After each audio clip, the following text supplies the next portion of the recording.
کسی عربی کو اجمی پر، گورے کو کالے پر کوئی فضیلت حاصل نہیں ہے. تو میلاد انقلاب ہے. لیکن اگر ہم میلاد بھی منائیں اور انقلاب کو بھی نہ سمجھیں، یعنی میلاد منانے والا بھی بہو یا بیٹی سے صحیح سلوک نہ کرے، اس کا مطلب ہے کہ وہ پھر میلاد اس کو سمجھا، وہ میلاد کو سمجھا. ادھر دیکھو، اگر بہو کے ساتھ گھر میں ظلم ہوتا ہے، بیٹی کے ساتھ، بہو بیٹی ہوتی ہے نا، تو پھر لوگ میلاد کو سمجھے. اگر بہو کا باپ آ کے منتیں کر رہا ہے نا سسرال والوں کہ چلو مہربانی کرو، اے میرے لاڈا نال بھی انج دی ہو گئی ہے بیچاری، تو پھر آپ میلاد کو تو نہیں سمجھے. بچی کا باپ تو رو رہا ہے آپ کے سامنے، تو آپ تو نہیں سمجھے میلاد کیا ہے. بیٹی کے گھر سے شکایت آئے کام ٹھیک نہیں کرتے تو کہتے ہیں عمر کم ہے، سیکھتے سیکھتے سیکھ جائے گی. اور بہو سے کام ٹھیک نہ ہو تو فتوی ہی بدل جاتا ہے، کہتے تینوں سکھا کے نہیں کلیا تیری ماں نے. تو اپنی بیٹی کے بارے میں تو تیری رائے اور ہے. تو بیٹیوں کے ساتھ تو اپنا رویہ، یہ جو سسرال کا معاملہ ہے نا، بیٹیوں کے سسرال کا آپ کو پتہ نہیں. بہت سارے باپ رات کو سوتے نہیں. بچی کی اماں وظیفے پوچھ رہی ہے کہ سسرال میں بڑی زیادتی ہوتی ہے، کچھ بتاؤ میری بیٹی کو سکون ہو جائے. تو میلاد منانے والے بھی ایسا کرتے ہیں، وہ بھی یہ تکلیف دیتے ہیں. اور اگر تیرے گھر کے سامنے رات کو 10,000 روپے کا فاسٹ فوڈ آیا کھڑا ہے، اور تیری اسی گلی کے اندر ایک گھر ایسا بھی ہے جو میاں بیوی آپس میں مشورہ کر رہے ہیں کہ صبح بچوں نے ناشتہ کرنا ہے تو پراٹھے بنانے کو گھی کوئی نہیں، تو پھر تو نے میلاد شلاد کوئی نہیں منایا، تجھے نہیں پتا میلاد کیا ہے، پھر تو خود غرض ہے. تو اس کی تو نبی پاک صلی اللہ علیہ وسلم نے نفی کی ہے، پھر تو سمجھا ہی نہیں میلاد کیا ہے. اور اگر تجھے پتا ہے، تو جانتا ہے کہ فلاں جگہ میرے کہہ دینے سے، سفارش کر دینے سے، بات کر دینے سے غریب کا، یتیم کا، بیوہ کا بھلا ہو سکتا ہے، لیکن تو کہتا ہے مینوں کی لگے، تو پھر تو میلاد کو سمجھا، پھر تو نے اس مزاج کو، اس ماحول کو پرکھا. میں عرض کروں کہ یہ کوئی رسم ہے کہ حضور کا ذکر پاک کرنا اور اس پر نعرے لگانا اور بالکل نہ بدلنا اندر سے؟ یہ کوئی اللہ تعالیٰ معاف فرمائے کہ نیرے کمکمے لگا دینے سے اور لائٹیں لگا دینے سے حق پورا ہو گیا؟ نبی کریم علیہ السلام نے فرمایا تم اتنی دیر تک مومن نہیں ہو سکتے جب تک تمہاری خواہشات اس دین کے تابع نہ ہو جائیں جو میں لے کے آیا ہوں. کوئی نہیں سمجھ آئی آپ کو؟ حضور فرماتے ہیں تم نے خواہش بھی وہ کرنی ہے جو میرے دین کی رضا ہے. تیری خواہشیں اب وہ ہونی چاہیے جو رسول پاک کے دین کی مرضی ہے. وہ کون سا غلام ہے جو اپنی مرضی کرتا ہے پھر بھی غلام ہے؟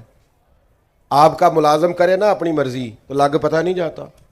آپ کہتے ہیں میاں سویرے 8 بجے آنا ہے تو آئے ہاں 8:30 بجے. اچھا کوئی کام بھی نہ ہوئے تو افسر کہتا میں پھر بھی افسری کرنی ہے. اس نے کہا میں مجبور ہو گیا، کہتا نہیں ٹائم 8 بجے دا سی، تو پاویں کوئی کام نہیں سی پر چونکہ تو ڈیوٹی کرتا ہے لہذا 8 بجے. صحیح کہہ رہا ہوں؟ ایسے ہی ہے. پھر وہ درمیان میں اونگ بھی نہیں سکتا، سو بھی، چھٹی سے پہلے کوئی ذاتی کام بھی کر سکتا. یہ حضور کے غلام ہیں ہم.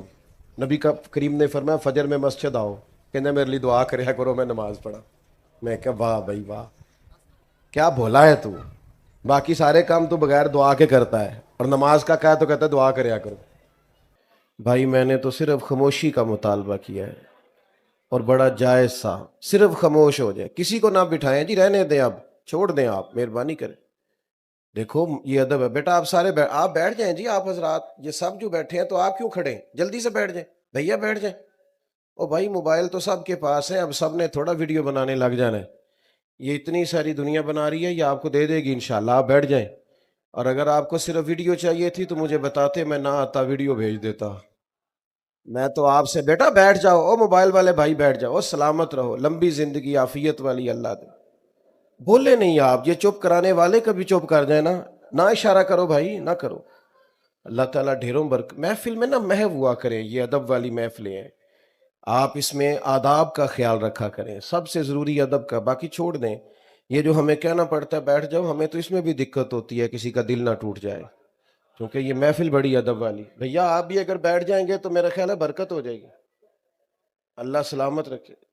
سب کو کہہ رہے ہیں تو آپ بھی تو پیارے ہیں نا ہمارے، تو آپ بھی تو بات سنیں گے نا. اب مہربانی کریں 2-4 باتیں کر لینے دیں، اور اگر آپ زیادہ باتیں کریں گے تو پھر حال یہ ہے کہ ہم دعا کر دیں گے. مہربانی کریں، آج تو آپ نے میرے ذمہ باتیں کرنے لگایا، آپ خود باتیں کرنے لگ گئے. جس کی ڈیوٹی ہے اسے کرنے دیں. چھوڑ دے بھائی، بھائی پہ چھوڑ دے. اللہ آپ کو سلامت رکھے. آپ سارے بڑے پیارے ہیں.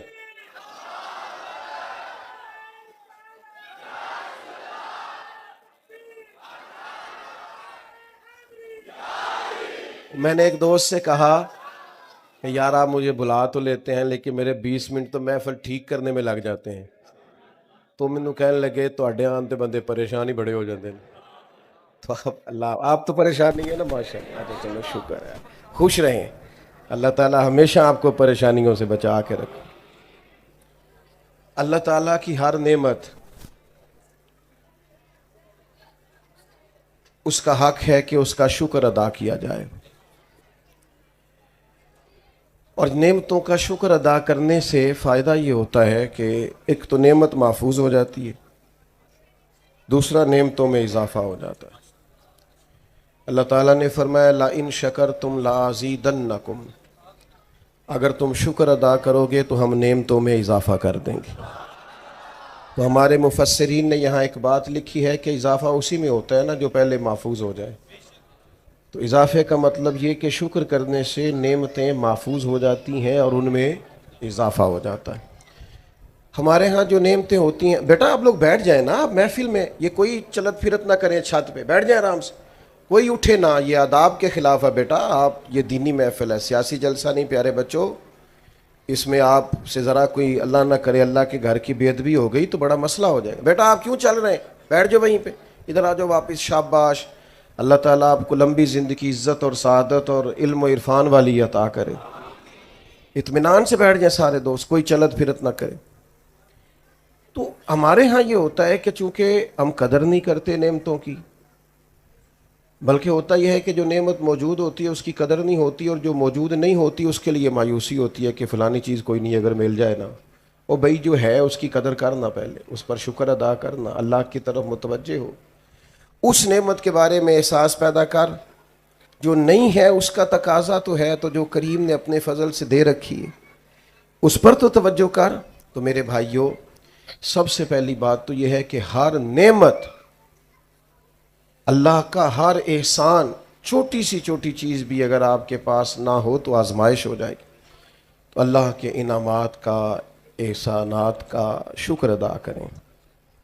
اور دوسری بات یہ یاد رکھیں کہ اللہ کی سب سے بڑی نعمت ہم پر یہ ہے کہ ہم نبی کریم کے غلام ہیں. ہم چونکہ مسلمان ہیں، خاندانی طور پر ہمارے والد اللہ کے فضل سے دادا پردادا سب مسلمان تھے. تو حضور علیہ الصلاۃ والسلام کا کلمہ پڑھنے کے لیے ہم نے کوئی قیمت نہیں چکائی، ہمیں کسی تکلیف سے نہیں گزرنا پڑا، کوئی مشقت نہیں کرنی پڑی. کوئی چیز مشقت سے حاصل ہوتی ہے نا، تو اس کے بارے میں انسان کے ذہن کی کیفیات کچھ اور ہوتی ہیں. تو چونکہ اللہ کے فضل سے والدین مسلمان تھے، ددحال ننہال مسلمان تھے، تو کلمہ وراثت میں ملا. تو شعور کی وہ جو پختگی ہونی چاہیے وہ اس لیول اور اس پائے کی نہیں. چونکہ قیمت دے کے چیز لی ہو تو پھر اس کی قدر اور ہوتی. صحابہ کرام علیہم رضوان اللہ کا بڑا ہی شکر ادا کرتے تھے کہ شکر ہے ہم رسول پاک کے غلام ہیں، اور وہ اس پر نہایت فرد کا اظہار کرتے تھے، مسرور ہوتے تھے. اللہ تعالیٰ نے حکم بھی دیا ہے کہ جب اللہ کا کوئی احسان ملے تو خوش بھی ہونا چاہیے. ارشاد فرمایا قل بفضل اللہ وبرحمتہ فبذلک فلیفرحوا. اے محبوب علیہ السلام آپ ان سے فرما دیں کہ جب اللہ کا فضل اور اس کی رحمت ملے تو چاہیے کہ خوشی کا اظہار کریں. کچھ لوگ خوش بھی نہیں ہوتے، یہ بھی بڑا مسئلہ ہے.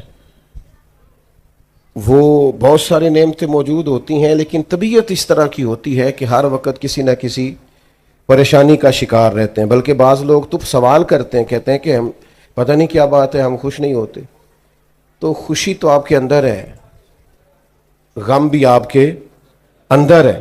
اگر آپ اللہ کی نعمتوں کو اور احسانات کو یاد کر لیں گے اور کہیں گے کہ اللہ کے مجھ پر بڑے احسانات ہیں تو آپ خوش ہو جائیں گے. اور اگر آپ کہیں گے فلاں کے پاس فلاں ہے اور میرے پاس نہیں ہے تو ظاہر ہے پھر اس سے تکلیف پیدا ہوگی اور انسان مایوسی کی طرف جائے گا. تو ایک تو نعمتوں کو یاد کریں، اور سب سے بڑی نعمت حضور کی ذات ہے. اور دوسرا خوش ہونے کا مزاج بھی بنائیں، مطمئن رہا کریں، اپنی طبیعت کو ٹھنڈا رکھا کریں، یعنی ان چیزوں کو یاد کیا کریں جو دل کو سکون دیتی ہیں۔ اگر اس چکر میں الجھ جائیں گے کہ فلاں چیز نہیں ہے فلاں چیز نہیں ہے، تو پھر تو ڈھیروں چیزیں ایسی نکل آئیں گی جو ہمارے پاس نہیں ہیں۔ تو سمجھنے کا مقام یہ ہے کہ محفل میلاد اس مقدس اجتماع کو کہتے ہیں جس میں نبی پاک کے تشریف لانے پر لوگ اللہ کے شکر کے طور پر محفل سجا کے بیٹھتے ہیں۔ بعض دوست ایسے ہیں جو محفل میلاد کے معاملے میں بڑا سخت رویہ رکھتے ہیں، بڑے کھلے دل سے اور بڑے حوصلے کے ساتھ بات کر رہا ہوں۔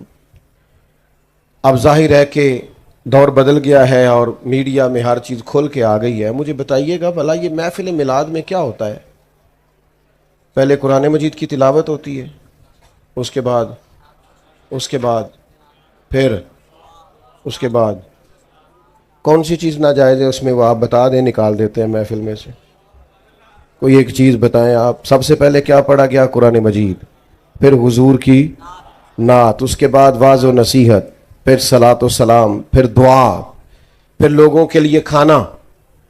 تو بھائی اس میں سے جو چیز ناجائز ہے نا شریعت سے ٹکراتی ہے، وہ آپ بتا دیں، وہ بیچ میں سے نکال دیتے ہیں۔ آپ بتا دیں، کسی چیز کے مجموعے کا نام عمل ہوتا ہے نا۔ آپ نے نماز پڑھی تو ایک مجموعہ ہے کہ آپ کے کپڑے پاک ہونے چاہیے، جگہ پاک ہونی چاہیے، نماز کا وقت ہونا چاہیے، نیت ہونی چاہیے، سمت قبلہ کا تعین ہونا، یہ اس مجموعے کے ساتھ آپ مسجد میں حاضر ہوئے تو آپ کی نماز ہو گئی۔ تو کوئی بھی چیز کسی مجموعے کا نام ہے نا، تو محفل میلاد بھی مجموعہ ہے۔ قرآن مجید کی تلاوت، سرکار کی نعت پاک، واعظ و نصیحت، سلام و دعا، اور ممکن حد تک لنگر۔ تو اس میں کیا ناجائز؟ تو بلا وجہ امت میں تفریق پیدا کرنا، بلا وجہ لوگوں کے ذہنوں کو منتشر کرنا اور بلا وجہ محاذ کھولے رکھنا سمجھ میں نہیں آتا۔ محفل میلاد کریں اور خوب اللہ کا شکر ادا کریں کہ مالک تیرا شکر ہے ہم حضور کے غلام ہیں۔ پی ایچ ڈی تعلیم ہوتی ہے آدمی کی، اور کئی ممالک میں اس کا بزنس پھیلا ہوا ہوتا ہے اور وہ بڑا سمجھدار، معاملہ فہم ہوتا ہے، لیکن ہدایت سے دوری کا یہ حال ہے کہ وہ اپنے ہاتھ سے بنائے ہوئے بت کے سامنے ہاتھ باندھ کے کھڑا ہو رہا ہے، عبادت کر رہا ہے۔ یہ خدا کا شکر ادا کرو کہ اللہ نے ہمیں میلاد والے محبوب عطا کیے، تو انہوں نے ہمیں بتایا کہ تمہارا رب ہے، تمہیں پیدا کرنے والا، پالنے والا، نعمتیں دینے والا۔ ہمارا یہ جو شعور کی بلندی ہے نا، یہ نبی پاک کے میلاد کا صدقہ ہے۔ ہم نے جو اللہ کو پہچانا ہے، اپنے آپ کو پہچانا ہے، ہم نے حقوق کو پہچانا ہے، معاشرے اور سوسائٹی میں اقدار بلند ہوئی ہیں، اخلاق بلند ہوئے، تو یہ سب اس میلاد پاک کے تصدق اور اس کے وسیلے اور اس کی برکت سے ہوئی۔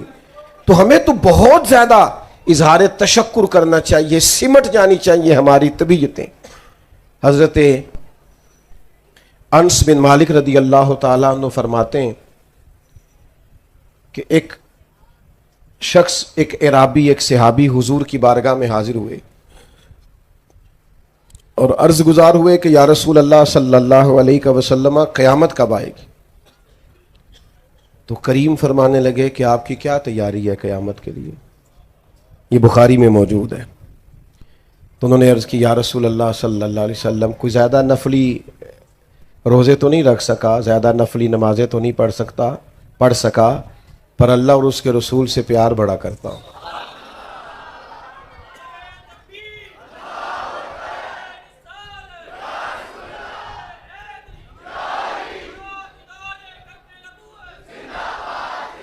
عرض کی یا رسول اللہ صلی اللہ علیہ وسلم، میں اللہ رسول سے پیار بڑا کرتا ہوں۔ تو ہر عبادت پر ثواب کا حضور بیان کرتے ہیں نا، تو یہ انہوں نے عرض کیا نا کہ میں اللہ رسول سے پیار بڑا کرتا ہوں، تو حضور نے اس کا بھی اجر بیان کیا۔ فرمایا سن پھر، تو جس سے تو پیار کرتا ہے نا، قیامت والے دن تو اسی کے ساتھ ہوگا۔ فرماتے ہیں وہ خوش ہو گئے، چلے گئے۔ اب حافظ منذری نے ترغیب و ترہیب میں لکھا ہے کہ حضرت انس بن مالک کہتے ہیں میں نے عرض کی بعد میں، یا رسول اللہ، مجھے اللہ سے بھی بڑا پیار ہے، اللہ کے رسول سے بھی بڑا پیار ہے، حضرت صدیق اکبر سے بھی بڑا پیار ہے، حضرت فاروق اعظم سے بھی بڑا پیار ہے، تو حضور نے فرمایا کلیہ سب کے لیے ایک ہے، جو جس سے پیار کرے گا جنت میں اسی کے ساتھ ہوگا۔ اب ذرا حضرت، یہ تو بات یہاں تک تو حدیث پاک کی بات تھی، اب اس پر تبصرہ ہے حضرت انس بن مالک کا۔ 10 سال حضور علیہ السلام کے کاشانہ نور میں رہنے والے یہ سرکار کے غلام، یہ اس پر تبصرہ کرتے ہیں، اس روایت کے بعد اس پر گفتگو کرتے ہیں، اپنا ذوق اس پر بیان کرتے ہیں۔ فرماتے ہیں مجھے زندگی میں 3 بار بڑی خوشی ہوئی۔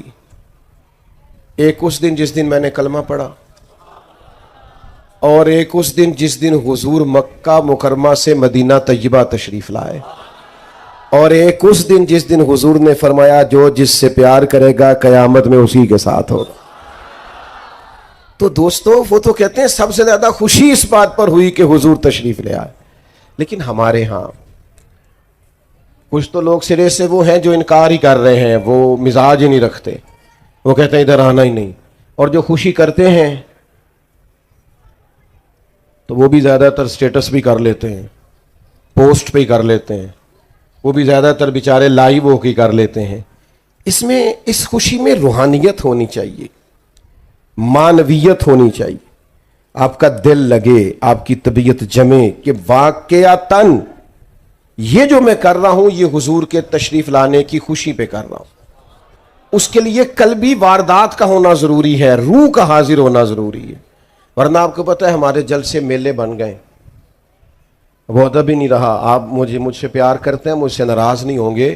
ویسے ہماری اہل سنت کی محفل میں کوئی بندہ ننگے سر نہیں آتا تھا، سوال ہی نہیں پیدا ہوتا تھا، لوگ باوضو ہوتے، چونکہ وہ سمجھتے تھے میں بہت بڑی برکت والی جگہ پہ جا رہا ہوں، خوشبو لگاتے، لباس بدلتے، سعادت مند ہو کے حاضر ہوتے۔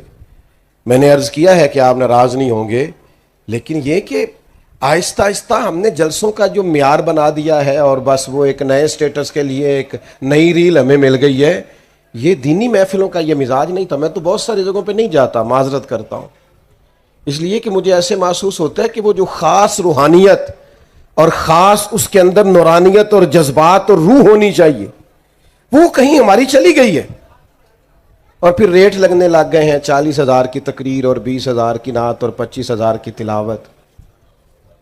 مجھے بتاؤ، جس کو پتا ہو کہ ہم نے 40,000 دے کے بندہ بلایا ہوا ہے تو اس کی بات اثر کرے گی؟ وہ کہے گا تو پیسے لے نیا گل کرن دی، کیا مثلا اس میں کیا اثر رہ جائے؟ اور ویسے بھی یعنی کوئی ریٹ ہے صحیح اس کا؟ تم حضور کے غلام ہو اور تمہارا ریٹ ہو سکتا صحیح ہے؟ نبی پاک کے غلام تو ان کی تو قیمت لگ ہی نہیں سکتی۔ حضرت عبداللہ بن حذافہ کو گرفتار کر لیا نا رومیوں نے، تو روم کا بادشاہ کہنے لگا کہ جتنی دولت آپ کہتے ہیں میں آپ کو دیتا ہوں، آپ بہادر آدمی ہیں، ہم آپ کو مارنا نہیں چاہتے، جتنی دولت آپ کہتے ہیں تو آپ ہمارے دین میں آ جائیں۔ تو حضرت عبداللہ بن حذافہ کہنے لگے تو بیوقوف لگتا ہے مجھے جو مجھے آفر دے رہا ہے، حالانکہ کپڑے کئی جگہوں پہ پیوند لگے ہوئے۔ کیا مطلب؟ فرمانے لگے میں میدان میں جہاد کرنے آیا ہوں، تو پیسوں کی بات کر رہا ہے، مجھے پیسے نہیں چاہیے، میں تو شہادت ڈھونڈتا پھرتا ہوں۔ کوئی نہیں سمجھ آئی آپ کو؟ او جو اس کے نام پر مرنے کو جگہ تلاش کرتے ہوں کہ کہیں ان کے نام پر شہادت مل جائے، وہ پیسوں کا مطلب، یہ تو بڑی سطحی سی بات۔ یہ جس پیار سے آپ لوگ اس گرمی کے موسم میں آئے ہیں، اور جس طرح سے بچے، جوان، اور پھر سب سے مزے کی بات یہ کہ جوان لوگ زیادہ، تو اس والہانہ پر میں دوپہر میں آپ میری بات سننے آئے ہیں، تو پھر میں بڑا ہی چھوٹا آدمی نہیں کہ اتنی محبتوں کے باوجود کہوں کہ مجھے ملے گا کیا، اتنے پیار کے باوجود کہوں کہ مجھے مثلا آپ نے دینا کیا ہے۔ او بھائی، یہ اس طرح کے پیار دنیا میں نہیں ملتے، اس طرح کے شوق نہیں ملتے، اور یہ کروڑوں اربوں لگا کے بھی نہیں اکٹھے کیے جا سکتے۔ یہ جو پیار ہے یہ سرکار کے صدقے ہی ملا کرتا ہے۔ یہ حضور کے غلاموں، میں کبھی کبھی کہتا ہوں ناز سے اور عاجزی سے اور اللہ سے ڈر کے کہ خدا جانے بلندی ہے کہ پستی، پر جہاں میں ہوں وہاں کوئی نہیں ہے، جہاں میں ہوں وہاں میں اپنی حیاتی تو قربان تھی، وہاں ویکھو ساری محمد محمد پکیندے گزر گئی، محمد محمد پکیندے گزر گئی، ماشاءاللہ۔